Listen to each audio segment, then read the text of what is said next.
अखंड महाराष्ट्राचं कुलदैवत असलेल्या जेजुरीच्या खंडेरायाच्या दर्शनासाठी राज्यासह परराज्यातून देखील भाविक येत असतात। त्याचप्रमाणे बैलगाडा शर्यत प्रेमी देखील या ठिकाणी येत असतात। तसेच ज्यांनी नवीन घोडे घेतले आहेत ते देखील येत असतात। परंतु जे लोक बैलगाडीचे शर्यतीचे जे बैल असतील किंवा घोडे असतील त्यांच्यासाठी एक ही महत्त्वाची बातमी आहे। मंदिर प्रशासनाने निर्णय घेतलेला आहे की मंदिराच्या पायरी मार्गावरून किंवा मागच्या बाजूने कोणत्याही घोड्याला किंवा बैलाला वरती येण्यास गडावर येण्यास परवानगी नाहीये। कोणताही अनुचित प्रकार घडू नये यासाठी हा मंदिर प्रशासनाने घेतलेला निर्णय।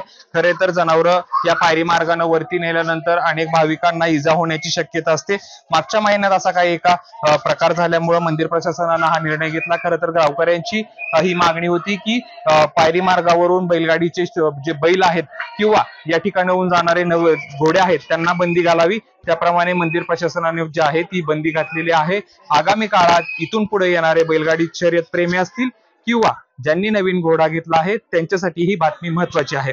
कॅमेरा पर्सन धीरज सह जयदीप भगत, एबीपी माझा, जेजुरी। एबीपी माझा, उघडा डोळे बघा नीट।